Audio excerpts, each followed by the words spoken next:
आज की वीडियो में अरिथमेटिक प्रोग्रेशन का एक्सरसाइज 5.3 का क्वेश्चन नंबर 33 देखते हैं।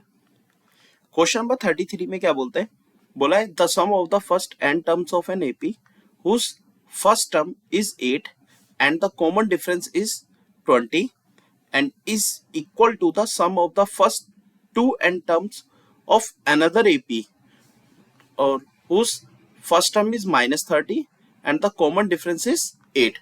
मीन्स मेरे पास क्या है, दो एपी गिवन है।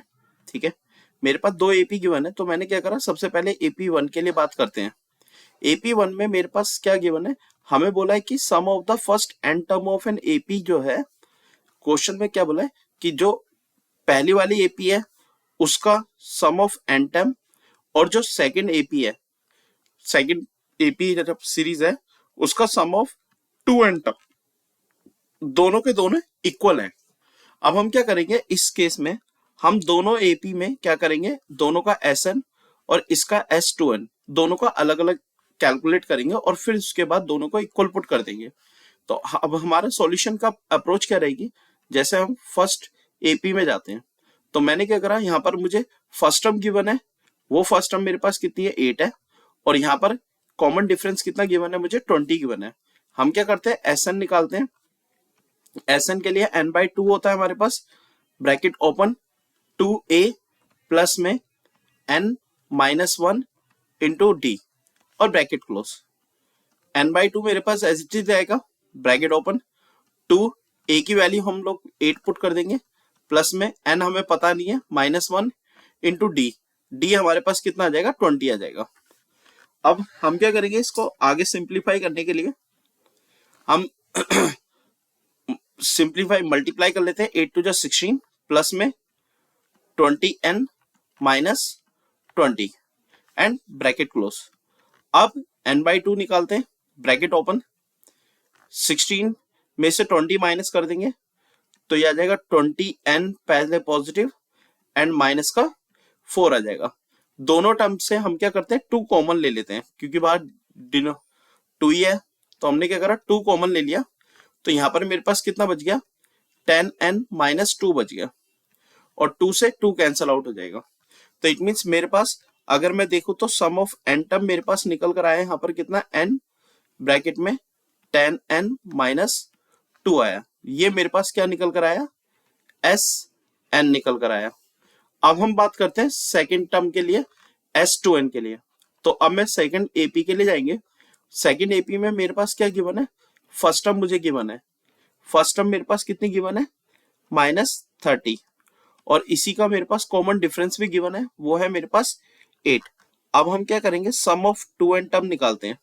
2n टर्म के लिए n की जगह 2n आएगा, अपॉन में 2 ब्रैकेट में 2a, a की जगह वैल्यू हमारी आ जाएगी -30 और प्लस में n की जगह आ जाएगा 2n माइनस 1 इंटू डी, यहाँ पर 8 आ जाएगा, और ये ब्रैकेट क्लोज, ये 2 से 2 कट जाएगा। तो S2n इक्वल टू कितना बनेगा, n बाहर रहेगा ब्रैकेट में, माइनस का 30 इंटू 2 60, और 8 को अंदर मल्टीप्लाई कर देते हैं, 8 टू जा प्लस का 16n माइनस का 8 हो जाएगा, ब्रैकेट क्लोज कर देंगे। तो यहाँ पर कितना आएगा, n ब्रैकेट में 16n और 8 और 60 को सॉल्व कर दे तो माइनस का 68 हो जाएगा। अब इसके आगे तो मैं सॉल्व नहीं कर सकता, तो हम क्या करेंगे, S2n रख देंगे। अब हमारा काम क्या है, हम दोनों एपी में, हमारे पास क्वेश्चन में क्या बोला गया है कि सम ऑफ एन टर्म और सम ऑफ 2n टर्म दोनों इक्वल है। तो हम क्या करेंगे, सम ऑफ नाउ, अब अकॉर्डिंग टू क्वेश्चन पे जाएंगे। ठीक है, क्वेश्चन बोला है कि S n equal to sum of 2n term, दोनों इक्वल है, तो हम दोनों को इक्वल पुट करते हैं। n ब्रैकेट में 10n minus 2 equal to n bracket 16n minus 68 आ जाएगा। तो दोनों में n कॉमन था बाहर, वो कैंसल आउट हो जाएगा, और ब्रैकेट ओपन करके इसको सॉल्व करते हैं तो 10n minus 2 equal to 16n minus 68, n वाली टर्म को एक तरफ कर लेते हैं, तो 10n minus 16n equal to minus 68 plus 2, तो यहां बन गया माइनस का 6n और यहां बन गया माइनस का 66। तो n की वैल्यू कितनी आ गई, 66 को 6 से डिवाइड करेंगे तो माइनस माइनस कट जाएगा, तो n की वैल्यू क्या आएगी आपकी 11 आ जाएगी। क्वेश्चन नंबर 34 पे आते हैं। 34 में बोला है Kanika was given her pocket money on Jan 1 2008। Kanika 1 जनवरी 2008 को उसको पॉकेट मनी मिलती है। तो उसके पास क्या होता है, she puts 1 rupees on day 1, ठीक है, मतलब डे 1 के लिए वो क्या रखती है, 1 रुपया रखती है, और डे 2 के लिए वो 2 रुपए, और डे 3 के लिए 3, और एंड सो ऑन, और कब तक के लिए, at the end of this month, at the end of this month, और at the end of this month मतलब इसमें टोटल नंबर ऑफ डेज कितने हैं मेरे पास, 31 डेज होते हैं जनवरी में। अब from this money into her piggy bank, ठीक है। अब उसके बाद उसने बोला she also spend 204 of her pocket money, मतलब 204 रुपए वो पॉकेट मनी से अपना एक्सपेंडिचर कर चुकी होती है ऑलरेडी, और at the end of the month उसको उसके पास कितने बचते हैं, 100 रुपए और बच जाते हैं उसके पास एक्स्ट्रा, यानी कि 100 रुपीज और उसके पास बच जाते हैं। यानी कि अभी तक अगर मैं देखूं तो टोटल पॉकेट मनी उसके पास कितनी हो रखी है, वो हो रखी है 304 की टोटल पॉकेट मनी उसके पास है। बट लेकिन हमें ये देखना है कि 31 डेज तक वो कितने और अमाउंट को जोड़ पाती है अपने पास, क्योंकि उसने पूछा कि how much was her pocket money for the month, तो यानी उस मंथ के लिए उसकी पॉकेट मनी कितनी होती है, तो हमें वही चीज कैलकुलेट करनी है इसमें।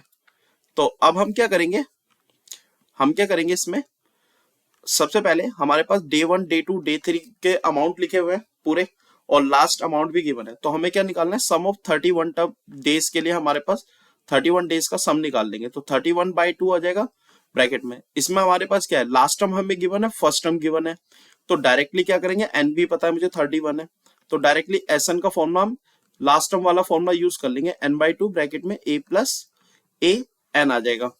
तो 31/2 फर्स्ट टर्म मेरे पास 1 प्लस एंड लास्ट टर्म मेरे पास कितनी आ जाएगी, 31 हो जाएगा। तो कितना आएगा, 31/2 इंटू में 32, that is your equal to 16।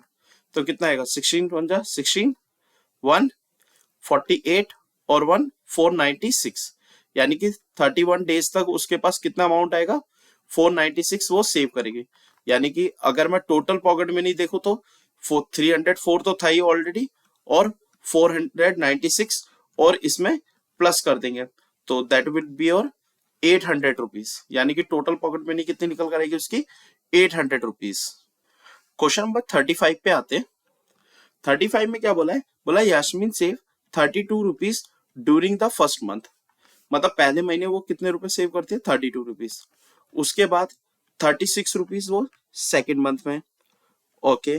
उसके बाद 40 रुपीज थर्ड मंथ में, एंड सो ऑन, और she continue to save in this manner. तो और in how many months will she save 2000 rupees, मतलब कितने महीनों में वो 2000 रुपए सेव कर पाएगी, मतलब हमारा एंड गोल क्या हो गया, 2000 रुपए तक का टोटल।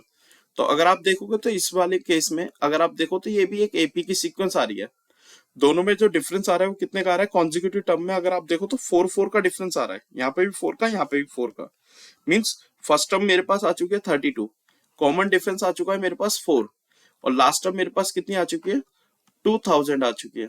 मैं क्या करूंगा, लास्ट टर्म का फॉर्मूला यूज करूंगा, a प्लस में n-1 into D is equal to कितना आ जाएगा, 2000 रुपीज, ओके।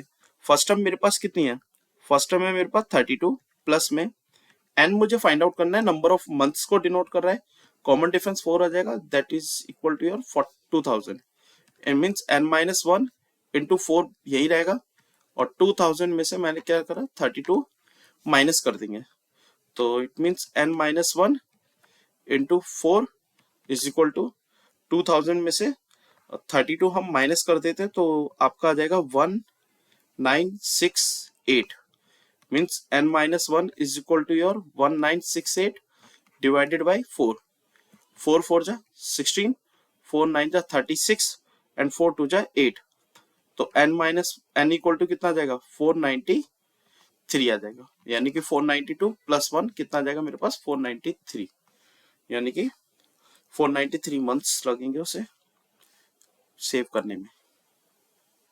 अब आते हैं एक्सरसाइज के लास्ट क्वेश्चन पे जो 36 है। बोला find the number of integers between 1 and 500 which are divisible by 3 और 5। अगर आप देखो तो डिविजिबल बाय 3 और 5 है, तो इट मींस आपको 3 और 5 का डिविजिबल चेक करना है, तो सबसे पहले आपको 3 और 5 का एलसीएम निकालना है। ऐसा मल्टीपल वाला क्वेश्चन कर चुके हैं, तो 3 और 5 का एलसीएम कितना आएगा 15 आएगा। तो हम क्या करेंगे, सबसे पहले नंबर निकालेंगे स्टार्टिंग के कि कौन कौन से नंबर मेरे इनिशियली हो सकते हैं जो मेरे 3 और 5 के डिविजिबल हो। तो सबसे पहले तो 15 ही आएगा, 15 के बाद कितना आएगा 30 आएगा, ठीक है, और 15 के बाद 30, 30 के बाद कितना आएगा हमारे पास 45 आएगा एंड सो ऑन। बट मेरे पास लास्ट नंबर क्या आएगा 500, यानी 500 मेरे पास लास्ट है। 500 से लेस वाला नंबर कौन सा हो सकता है जो मेरा 15 से डिविजिबल होगा। तो ऐसा नंबर आपको निकालना है, तो आप डायरेक्टली क्या कर सकते हो, डिवाइड करके देख लो इसमें से कितना आता है। 15 3 45 आ गया, यहाँ पर कितना बचा 5 0, और 15 3 45 आ गया, 15 3 45, तो कितना बच गया मेरे पास, यहाँ पे भी 5 आ गया। यानी कि अगर आप देखो तो 500 से मेरे पास कितना लेस आ रहा है, 500 से 5 कम कर दो कितना आ गया 495 है। यानी लास्ट नंबर क्या आ गया मेरे पास 495 आ गया, जो 15 से भी डिवाइड हो जाएगा। 15 3 45 आएगा आपका, ये 4 आ गया 5 आ गया, तो 15 3 45 मीन्स मेरे पास लास्ट नंबर क्या आ गया 495 आ गया, ठीक है। मतलब 495 कैसे निकाला मैंने, 500 है उसमें से 5 को रिमाइंडर जो बचा उसको माइनस कर दिया, तो कितना आ गया 495, तो इट मीन्स वो 15 का डिविजिबल होगा मेरे पास, ठीक है। तो मेरे पास क्या आ गया, फर्स्ट टर्म मुझे पता लग गई यहाँ पर कितनी है 15 है। कॉमन डिफरेंस मैं निकाल सकता हूँ, कॉमन डिफरेंस तो 15 ही आएगा क्योंकि 15 का मल्टीपल ले रहे हैं, तो 15 आ जाएगा। हमें क्या बोला है, नंबर ऑफ द इंटीजर्स बोला है। मेरे पास लास्ट टर्म मुझे गिवन है क्वेश्चन में कितनी है, ए एन इक्वल टू कितना है 495 है। मैं क्या करूंगा, लास्ट टर्म का फॉर्मूला यूज कर लूंगा, ए प्लस में N minus 1 into D equal to 495 आ जाएगा। फर्स्ट टर्म मुझे गिवन है 15 है, प्लस में N minus 1 into D, D कितना आ जाएगा 15 आ जाएगा, इक्वल टू कितना आएगा 495 आ जाएगा। तो एन माइनस 1 इंटू में 15 आ जाएगा, और इक्वल टू कितना आएगा 495 माइनस 15 कर देंगे, तो n माइनस 1 इंटू 15 रहेगा, और इक्वल टू 495 में से 15 माइनस कर देंगे तो कितना आएगा मेरे पास 480 आ जाएगा। तो n minus 1 equal to 480 divide कर देंगे कितना आएगा 15 आएगा, 15 3 कितना होगा 45, 15 टू 30 आ गया, तो n की वैल्यू कितनी आ गई 32 प्लस 1 इक्वल टू कितना आ गया 33 आ गया। तो ऐसी कितनी नंबर ऑफ टर्म्स होंगी मेरे पास 33 होंगी। तो ये एक्सरसाइज मेरे पास कंप्लीट हुई, जो अरिथमेटिक प्रोग्रेशन की एक्सरसाइज 5.3 कंप्लीट हो गया solution. Thank you for watching this video.